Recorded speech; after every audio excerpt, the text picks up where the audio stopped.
Gold and silver, दो ऐसी चीज़ें जिसमें हम लोग हमेशा इन्वेस्ट करना चाहते हैं और बहुत लोगों ने किया भी होगा। जनवरी 2026 याद है आप लोगों को, रैली चल रही थी, रैली, और सबको लगता था कि बस भाई गोल्ड पैसा डाल दो, सिल्वर पैसा डाल दो और वो बढ़ जाएगा, और बढ़ा भी, बिल्कुल बढ़ा भी। 148% का रन हमें देखने को मिला, 148% का, सिल्वर की बात कर रहा हूँ।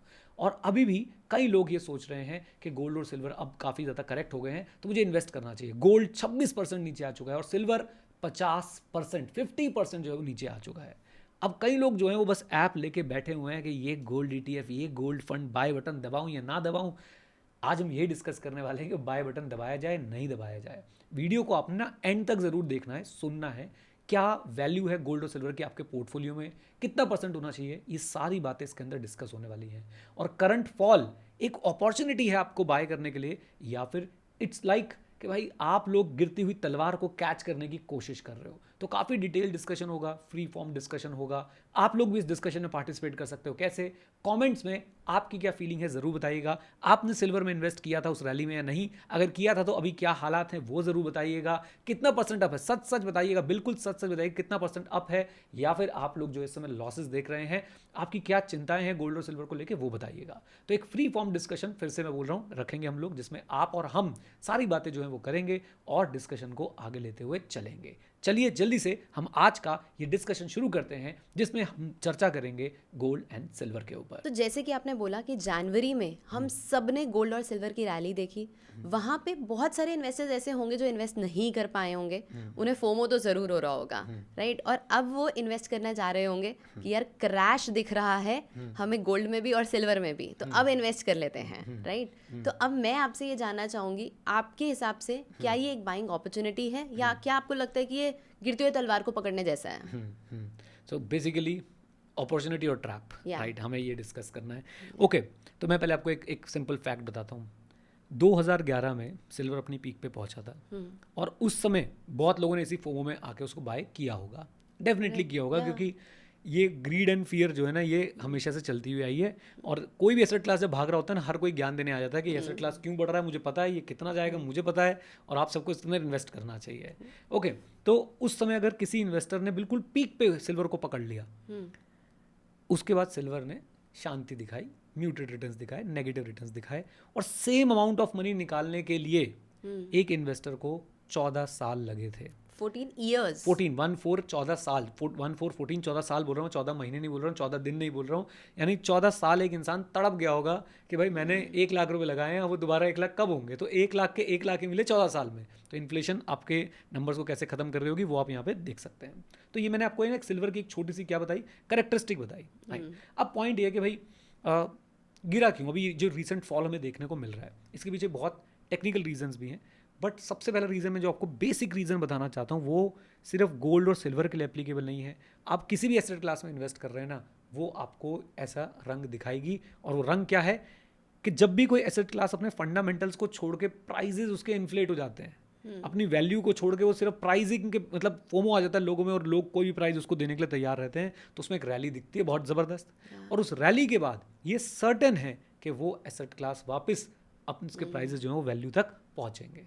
और आपकी बात का मैं जवाब दूं ना वृंदा, तो आपको भी यही देखना है कि प्राइसेस वैल्यू तक आ गए हैं या वो प्राइसेस अभी भी इन्फ्लेटेड है। मैंने बहुत सरल शब्दों में बता दिया कि अभी बाइंग अपॉर्चुनिटी है कि नहीं। अब हम इसको आगे एनालाइज भी करेंगे कि प्राइसेस वैल्यू तक पहुंच गए हैं या अभी भी प्राइसेस जो है वैल्यू से ऊपर चल रहे हैं। सिंपल डिसीजन है, अगर प्राइसेस वैल्यू तक आ गए हैं तो भाई आपको एक अच्छी बाइंग अपॉर्चुनिटी दिख रही है। अगर प्राइसेस अभी भी वैल्यू से ऊपर हैं तो मतलब अभी भी वो आपको बहुत प्रीमियम पे मिल रहा है। वो हम आगे डिस्कस करने वाले हैं, बट अभी आपको इतना समझना है कि भाई देखो कि गोल्ड और सिल्वर गिरे क्यों, जबकि उनको सेफ हेवन बोला जाता है वॉर के टाइम पे ऐसे एसेट्स जो है वो आपके पैसे को सेफ रखते हैं, तब भी ये एसेट क्लास क्यों गिरी? अगर पहला रीज़न आप मुझसे पूछेंगे तो भाई वही कि प्राइस अपने फंडामेंटल्स को छोड़ चुके थे, आगे जा चुके थे, और अब किसी ना किसी बहाने से, किसी ना किसी तरीके से उन प्राइजेस को जो है वो वापस आना ही था, और वो हमें आते हुए दिख भी रहे हैं। Gold if I am not wrong 26% correction हमें दिखा चुका है, and silver if I am not wrong 50% की करेक्शन जो है वो हमें दिखा चुका है अभी तक की, अगर मैं बात कर रहा हूँ। राइट, इट्स जस्ट लाइक जो हमने थोड़े टाइम पहले स्मॉल कैप में देखा था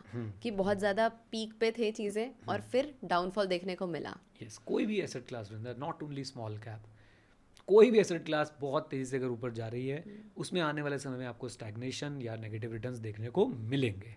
राइट, तो वो स्टैग्नेशन और नेगेटिव रिटर्न्स हो सकता है एक ट्रू बाइंग अपॉर्चुनिटी हो या हो सकता है वो एक ट्रैप हो। राइट, बट अभी भी मेरा सवाल वहीं अटका हुआ है कि ये अभी बाइंग अपॉर्चुनिटी आपको लग रहा है या वही कि ट्रैप है? मेरा आंसर मैं देने की कोशिश करता हूँ, ठीक है, थोड़ा एक्सटेंडेड आंसर दूंगा, बट पहले ना मैं इस क्वेश्चन को थोड़ा करेक्ट करना चाहूँगा।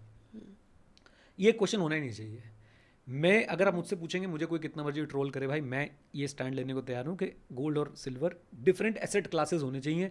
प्रेशियस मेटल बोल के दोनों को एक साथ बुला देना सही नहीं है, राइट। अब अगर मैं बात करता हूँ गोल्ड की, वो एक अलग एसेट क्लास क्यों है? उसे सेंट्रल बैंक बाय कर रहा है, राइट। अभी देखो कि एक ऐसा एसेट क्लास है जिसको सेंट्रल बैंक बाय कर रहा है। और सिल्वर का क्या है? सिल्वर भाई इंडस्ट्रियल यूज़ के लिए ज़्यादातर जो है काम में आता है। सिल्वर के गहने ना हम किसी को देते हैं ना किसी से लेते हैं, राइट। दिवाली पे शायद हम चांदी के कुछ सिक्के ले लेते हो, तो ऐसा ऑर्नामेंटल वैल्यू भी अगर देखें हम तो वो गोल्ड की ज़्यादा है और सिल्वर की कंपैरेटिवली बहुत कम है, राइट। तो दोनों बहुत डिफरेंट है, गोल्ड भी बहुत डिफरेंट है और सिल्वर भी बहुत डिफरेंट है। मतलब गोल्ड और सिल्वर आपस में बहुत डिफरेंट है। तो एक क्वेश्चन नहीं, दो क्वेश्चन होने चाहिए कि गोल्ड के लिए बाइंग अपॉर्चुनिटी और ट्रैप है या सिल्वर के लिए बाइंग अपॉर्चुनिटी और ट्रैप है। खैर, मैं अभी के लिए अपने आंसर को ऐसे ही बोलूँगा, हम आगे सवालों में लेंगे। और अभी के लिए मेरा आंसर ये रहेगा, आपने सिर्फ ये देखना है कि ये डिस्काउंट है पीक से या फिर ये वैल्यू पे डिस्काउंट है, राइट। तो आप समझ लीजिए अगर वैल्यू फॉर एग्जांपल अगर 30 है तो क्या गोल्ड 30 से नीचे चल रहा है या 30 पे चल रहा है, या फिर भाई गोल्ड जो है वो 100 से 60 पे तो आ गया लेकिन वैल्यू से अभी 50% ऊपर है। तो ये चीज़ अगर आप किसी तरह से डिफाइन कर पाए, समझ पाए, देख पाए, तो मुझे लगता है कि आप ये डिसाइड कर पाएंगे कि इट्स अ बाइंग अपॉर्चुनिटी और इट्स अ ट्रैप, राइट। और यही हम लोग आगे वीडियो में फिर डिस्कस भी करेंगे। सो जैसे कि आपने बोला कि डिस्काउंट और वैल्यू दो अलग चीज़ें हैं, बट गोल्ड और सिल्वर की मैं बात करूं तो यहाँ पे तो कोई पी रेशियो नहीं होता इनका, तो हमें पता कैसे चलेगा ये डिस्काउंट पे है या वैल्यू ठीक है इनकी? पी रेशियो नहीं है, कैश फ्लो नहीं है, कोई अर्निंग्स हमारे पास, अर्निंग इनके पास नहीं होती है, राइट। तो सवाल ये है कि पता कैसे चलेगा। तो पहली बात तो ये ना, इस वीडियो का सबसे इंपॉर्टेंट पार्ट होने वाला है और यहाँ पे जो मैं डेटा यूज़ करने वाला हूँ वो हमने लिया है पावर अप मनी ऐप में। जो मेरा सब्सक्रिप्शन है उसमें जो इलीट सब्सक्रिप्शन मेरे पास है, वहाँ से जो हमारे पास हर फ्राइडे को एक बहुत बढ़िया सा न्यूज़लेटर आता है, मैंने उसमें से जो है डेटा लिया है, काफ़ी इंटरेस्टिंग डेटा है, राइट। तो हम अगर कंक्लूजन में, पहले कंक्लूजन बता देता हूँ ताकि जो लोग डिटेल में नहीं जाना चाहते हैं वो डिटेल वाला पार्ट स्किप करके आगे चले जाएं। डिटेल ये है कि भाई सिल्वर, मतलब कंक्लूजन ये है कि सिल्वर 50% नीचे आने के बाद भी जो है वो महंगा है और गोल्ड जो है वो अपनी वैल्यू के आसपास आ चुका है, बल्कि मैं बोलूँगा कि वैल्यू से भी नीचे जो है वो आ चुका है। ये हमने ये कंक्लूजन कैसे निकाला है, पावर अप मनी वालों ने कैसे इस डेटा को प्रेजेंट किया है, मैं आपके साथ वो डिस्कस कर लेता हूँ। क्योंकि जैसा भी हमने डिस्कस किया कि हमारे पास गोल्ड के कुछ parameters, P ratio, cash flow वगैरह अवेलेबल नहीं है, तो हम लोग क्या करते हैं, हम लोग गोल्ड का कंपैरिजन करके देखते हैं और वो आपको पावर अप मनी के न्यूज़लेटर में कराया मिल जाएगा। किससे कंपैरिजन करते हैं? S&P 500 से। बेसिकली हम करंट S&P 500 से कितना गोल्ड जो है वो खरीद सकते हैं। ये सामने स्क्रीन पे अगर आप देखेंगे तो 20 ईयर एवरेज क्या बताता है? 20 ईयर एवरेज बताता है 1.7x। ये इसका लॉन्ग टर्म एवरेज है। आप इसको ऐसे समझिए कि भैया गोल्ड वर्सेस इक्विटी का हमने कंपैरिजन किया, हमने देखा कि S&P 500 से कितना गोल्ड जो हम खरीद सकते हैं। रेशियो ऊपर, यानी कि अगर रेशियो ये कल को 2 पहुंच जाए तो इसका मतलब जो है वो गोल्ड बहुत ही ज़्यादा जो है वो सस्ता हो चुका है। हिस्टोरिकली कितना रहा है? 1.7 रहा है। लेकिन अगर आप जनवरी 2026 में जब पीक आ गया था तो ये रेशियो कितना हो गया था? ये रेशियो बन गया था 1.29x, राइट। अब 1.29x का मतलब क्या है कि भाई क्योंकि रेशियो नीचे जा रहा है, इसका मतलब गोल्ड जो है महंगा होता जा रहा है, आप S&P 500 के बदले कम गोल्ड मिल रहा है आपको, राइट। इतनी सिंपल सी बात है। यहाँ पे अगर 1.70 देखूं तो S&P 500 के बदले आपको ज़्यादा गोल्ड मिल रहा था, यहाँ पे आपको S&P 500 के बदले कम गोल्ड मिल रहा था। अब अगर हम देखें करंट लेवल क्या आ गया है, तो वो करंट लेवल आ चुका है 1.85x। ये आपको क्या बताता है कि भैया देखो gold is nearly 9% cheaper than it's long term average, क्योंकि लॉन्ग टर्म एवरेज कितना था?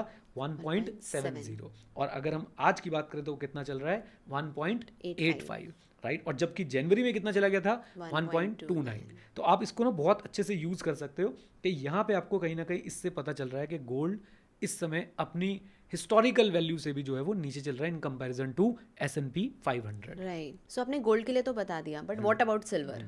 तो सिल्वर के लिए ना हम गोल्ड सिल्वर रेशियो देखेंगे। गोल्ड सिल्वर रेशियो क्या है कि आप 1 आउंस ऑफ गोल्ड कितने आउंस ऑफ सिल्वर से बाय कर सकते हो, राइट। यानी 1 यूनिट ऑफ गोल्ड आप कितने यूनिट ऑफ सिल्वर से बाय कर सकते हो। बहुत सिंपल कैलकुलेशन, राइट। सबसे पहले मैं आपको दिखाता हूँ इसका हिस्टोरिकल एवरेज क्या था, 70.35x, यानी कि एक आउंस ऑफ गोल्ड के लिए लगभग आपको 70.35x of 70.35 ounce of silver लगता था, right. This is long term zone, हमारे पास जो है ये एवरेज निकल के आती थी। अब जनवरी में क्या हुआ? अच्छा, इस रेशियो का मतलब क्या है? इसमें भी यही रहेगा कि अगर ये रेशियो नीचे जाता जा रहा है, यानी कि आप कम सिल्वर में सेम गोल्ड खरीद पा रहे हो, तो सिल्वर बहुत महंगा होता जा रहा है। अगर ये रेशियो ऊपर चला गया तो यानी कि आपको एक आउंस ऑफ गोल्ड खरीदने के लिए ज़्यादा सिल्वर लगाना पड़ रहा है, इसका मतलब सिल्वर जो है वो सस्ता हो गया। अब जरा हम देखते हैं कि जनवरी में क्या हुआ था। जनवरी 2026 में ये आ गया था 47.72x पे। इसका मतलब 1 आउंस ऑफ गोल्ड के लिए सिर्फ 47 आउंस ऑफ सिल्वर देना था, जबकि पहले ही कितना चला था? लॉन्ग टर्म एवरेज कितना है इनका? 70। यानी कि भाई यहाँ पे तो सिल्वर की वैल्यू बहुत बढ़ गई थी, सिल्वर बहुत कॉस्टली हो गया था। अब अगर देखें करंट लेवल तो ये भी आ गया लगभग 66.96 पे, यानी अभी भी ये अपने लॉन्ग टर्म जोन से कम पे चल रहा है। और इसका मतलब सीधा सीधा है कि सिल्वर जो है वो अभी भी महंगा है, एक्सपेंसिव है। सी, मैं एक बात और बोल दूं यार, हमारे कहने से कुछ नहीं होगा, ये हम तो सिर्फ आपको डेटा दिखा रहे हैं।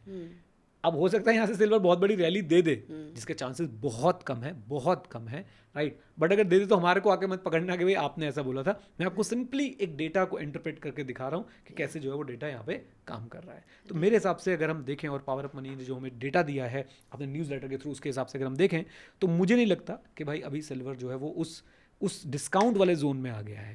आप जैसे मैंने पहले आपको एग्जांपल दिया था कि अगर कोई चीज़ 500 रुपये की है और वो मैं आपको पहले ही बोल दूं भैया 2000 रुपये की और 50% डिस्काउंट दे रहा हूँ, तो भी वो चीज़ महंगी है, राइट। तो भी वो चीज़ महंगी है क्योंकि उसकी रियल वैल्यू जो है वो 500 रुपये है। और यहाँ पे हम देख सकते हैं कि कैसे दोनों मेटल हैं, लेकिन दोनों की वैल्यूएशन जो है अपने वैल्यूएशन जो है वो डिफरेंट तरीके से चल रही है, राइट। सो अभी सारी चीज़ें सुनने के बाद मेरे को ये तो समझ आ गया कि गोल्ड ऑलमोस्ट सही वैल्यू पे आ चुका है, सिल्वर अभी भी सही वैल्यू पे नहीं है। तो अब आपका क्या कहना है, क्या हमें गोल्ड में इन्वेस्ट कर देना चाहिए? चलो सिल्वर को आउट ऑफ द पिक्चर कर देते हैं। वैसे ही मुझे सिल्वर ना एक रिटेल इन्वेस्टर के लिए समझ नहीं आता, मुझे लगता है कि थोड़ा सा गैम्बलिंग ज़्यादा है वो, राइट। बट गोल्ड पे बात करते हैं तो गोल्ड ने क्या पहले भी कभी क्रैशेस हुए हैं गोल्ड के अंदर? बिल्कुल हुए हैं, डेफिनेटली हुए हैं। कोई एसेट क्लास ऐसी नहीं है जिसमें क्रैशेस ना देखने को मिले हो। सवाल ये है कि क्रैश के बाद वो रिकवर कितने समय में करता है। और इसके लिए भी अगेन पावर ऑफ मनी ने में बड़ा अच्छा डेटा जो है वो प्रोवाइड किया और मैं उसको यूज़ करना चाहूँगा यहाँ स्क्रीन पे सामने। अगर आप देखेंगे तो ये है वो गोल्ड के फॉल, कभी 39% से गिरा, राइट, कभी आप देखेंगे कि 22% से गिरा, कभी 29% से गिरा, 44%, 21%, 25, ऑन एन एवरेज 30% से जो है वो गोल्ड गिरा। अब ये देखिए कि अभी का फॉल भी जो हम देख रहे हैं वो कितना देख रहे हैं, लगभग 26-27% के आसपास देख रहे हैं। यस, तो एक प्रॉपर आप बोल सकते हो कि एक क्रैश वाली सिचुएशन है। प्रॉपर जितना एवरेज फॉल होता है उतना एवरेज फॉल जो है लगभग हो चुका है गोल्ड। अब सवाल ये है कि भैया टाइम टू रिकवर फिर कितना लगा? 7.9 ईयर, 1.4 ईयर, 1.5 ईयर, ये एक्सेप्शन आ गए। उसके बाद 8.9 ईयर, 3.3 ईयर, और अभी वाला अभी तक रिकवर नहीं हुआ है। On an average 4.6 year. So आप किसी भी चीज़ को, अब आप देख रहे हो कि कितना कॉम्प्लिकेटेड है इन्वेस्टमेंट का प्रोसेस। पहले तो भाई जब वो क्रैश हो गया तो वो एक्चुअली में अपनी वैल्यू तक पहुंचा या नहीं पहुंचा ये देखना ज़रूरी है। जैसे सिल्वर नहीं पहुंचा लेकिन गोल्ड पहुंच गया। बी, फिर आपको ये भी समझना है कि भाई ठीक है क्रैश हो गया, अपनी वैल्यू तक पहुंच गया, वैल्यू से नीचे आ गया, तो भी क्या वो वर्थ इन्वेस्टिंग है या नहीं? क्योंकि रिकवरी में अगर 4.5-5 साल लगने वाले हैं तो मुझे लगता है कि वो बहुत स्लो प्रोसेस आपके लिए होने वाला है और हर कोई उतने पेशेंस जो है वो नहीं रख सकता है, राइट। तो this is the problem with gold and silver collectively. अगर मैं बोलूँ इनके रिकवरी फेजेज हो, सिल्वर का तो 14 साल तक का हमने जो है वो रिकवरी फेज देखा हुआ है। राइट। सो वैल्यूएशन वगैरह सारी चीजें अच्छे से समझ आ गई। अब मैं आपसे ये जानना चाहूंगी, एक इन्वेस्टर ऐसा है जिसके पास पैसा रेडी है, तो उसको आप क्या सजेस्ट करो? गोल्ड ले, सिल्वर ले, क्या करे उस पैसे का? आई थिंक हमारी बात तो से तो क्लियर हो गया कि silver is out of the picture right now, right. And in general भी अगर मैं एक ब्लैंकेट स्टेटमेंट देने की कोशिश करूँ तो भाई सिल्वर में पैसा बनाना आपके लिए बहुत मुश्किल है एक रिटेल इन्वेस्टर के लिए। गोल्ड एक ऐसी चीज़ मुझे लगता है जो सही है, और गोल्ड वॉर के टाइम पे क्यों गिर रहा है हमने लास्ट वीडियो में हमने डिस्कस किया हुआ है, तो अगर आप देखना चाहें तो उसे देख सकते हैं, राइट। उसमें यूएस के जो इंटरेस्ट रेट हैं वो बहुत बड़ा रोल प्ले कर रहे हैं, उसको ज़रूर आप लोग चेकआउट करें। हमने गोल्ड पे शायद पहले 2 वीडियोज़ बनाई है, जो सेकंड नंबर वाली वीडियो हमारी जो शायद हमने इसे पीक पे ही बनाई थी, उस वीडियो में हमने डिस्कशन किया था। नाउ डेफिनेटली अभी गोल्ड पे हम लोग चर्चा करने वाले हैं क्योंकि silver is out of the picture of investment because of the value and the recovery time, जो लास्ट रिकवरी टाइम था एकदम इमीडिएटली।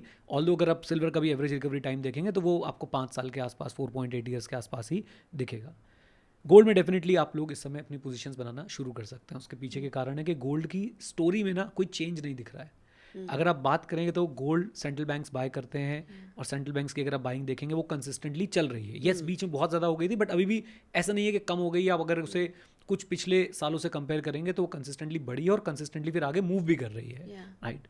वैल्यूएशन रीजनेबल लग रही है by the S&P 500 and gold ratio जो हमने निकाल के देखा इक्विटी और गोल्ड के कंपैरिजन से। करेक्शन जो हमें लग रहा है ठीक लग रहा है, बट एक ही चिंता है जो वो है रिकवरी पीरियड। तो उसका एक ही तरीका है, मैं आगे कुछ भी बोलूँ पहले मैं ये बातें क्लैरिफाई कर देता हूँ। इवन आप अगर हमारी पुरानी वीडियो भी जाके देखेंगे उसमें बिल्कुल क्लियर स्टैंड है हमारा कि भाई गोल्ड में अगर आप इन्वेस्ट कर रहे हैं, सिल्वर में अगर आप इन्वेस्ट कर रहे हैं, तो आपका जो मैक्सिमम एलोकेशन है वो 10-15% से ऊपर नहीं जाना चाहिए। अगर आप ओवरऑल पोर्टफोलियो लेवल पे देखते हैं, आपका मेजर एलोकेशन इक्विटी में, फिर डेट में, फिर गोल्ड सिल्वर पे जो है वो आना चाहिए, राइट। इवन जो मैं कोर्सेज भी पढ़ाता हूँ उसके अंदर मैंने यही चर्चा कर रखी है कि भाई आपको अगर इन्वेस्ट करना है गोल्ड सिल्वर में तो 10-15% से आपने ऊपर नहीं जाना। और आप किसी भी सही रजिस्टर्ड इन्वेस्टमेंट एडवाइजर से बात करेंगे, या तो वो गोल्ड बिल्कुल ही जीरो कर देगा, या वो आप बिल्कुल फोमो में होंगे तो वो शायद आपको 10-15% वाली ही सलाह देगा। और मेरी वो बात आज भी इंटैक्ट है कि किसी भी हाल में आपने गोल्ड और सिल्वर का, अगर सिल्वर में आप कर रहे हैं तो अदरवाइज सिर्फ गोल्ड का परसेंटेज 10-15% से ऊपर नहीं जाने देना है किसी भी हाल में। Now coming back, what is the right mode of investment और इन्वेस्ट अभी कैसे करें। मैं ये बोलूँगा कि भाई लमसम तो मत जाओ, हमेशा स्टैगर्ड फॉर्म में जाओ, राइट। आपके पास अगर लमसम पैसा पड़ा हुआ है आप उसे 10-12 महीने में डिवाइड कर सकते हो ताकि वो धीरे धीरे धीरे करके जो है वो जाता रहे। हो सकता है आपसे मार्केट का या गोल्ड का, आई शुड से गोल्ड का बॉटम मिस हो जाए, कोई बात नहीं, लेकिन उसके आसपास आपने ज़रूर कुछ ना कुछ बाइंग जो है वो की होगी। थोड़ा सा एवरेज डाउन हो जाएगा, थोड़ा सा एवरेज अप हो जाएगा, at the end of the day आपके पैसे जो जाने चाहिए थे उसके अंदर चले जाएंगे। एक सवाल ये आ सकता है कि भाई मेरे पास लमसम पैसे पड़े हैं, क्या मैं कुछ अभी लमसम लगा दूं? तो वो मैं लमसम लगाने के फेवर में नहीं हूँ, right. There is a school of thought कि भाई अगर आपका वो रेशियो 10-15% पे नहीं है तो आप वो भी लगा सकते हो। मैं फिर भी बोलूँगा कि प्लीज़ अभी मत करिए, रिलैक्स रहिए और SIP फॉर्मेट में, स्टैगर्ड फॉर्मेट में ही जाइए, वो सबसे आपके लिए जो है वो बेस्ट रहने वाला है। एंड सिल्वर से दूरी जितनी बना सकते हैं बना के रखिए, वो आपके लिए बेस्ट रहने वाला है। और आपको एक जाते जाते एक बात और बोल दूँ कि अगर आपको कुछ समझ नहीं आ रहा तो मल्टी एसेट फंड जिंदाबाद। एक अच्छे फंड मैनेजर जो है वो ये सारे मूवमेंट्स को जो है वो आपस में समझदारी के साथ जो है कैप्चर करते हुए आपके लिए चलेंगे। ICICI मल्टी एसेट पे हम लोग चर्चा कर सकते हैं आने वाली कुछ वीडियोस के अंदर। एंड तब तक के लिए आई थिंक हमने काफ़ी डिस्कशन आज गोल्ड और सिल्वर पे जो है वो कर दिया है। चलिए जी, with this note thank you very much everyone, and please videos को पूरा देखा करो और डिस्कशन किया करो कमेंट में, जैसे मैंने आपको बताया है, और साथ में हमारे जुड़े रहें। चैनल को सब्सक्राइब करें, यहाँ तक पहुँच गए तो आप बहुत ही जेन्युइन लिसनर हैं, तो प्लीज़ चैनल को सब्सक्राइब किए बिना मत जाइएगा। वीडियो को एक बार फिर से बोलूँगा, लाइक कर दीजिएगा, और हाइप बटन भी आता है वो हाइप बटन भी प्रेस कर दीजिएगा। All the best.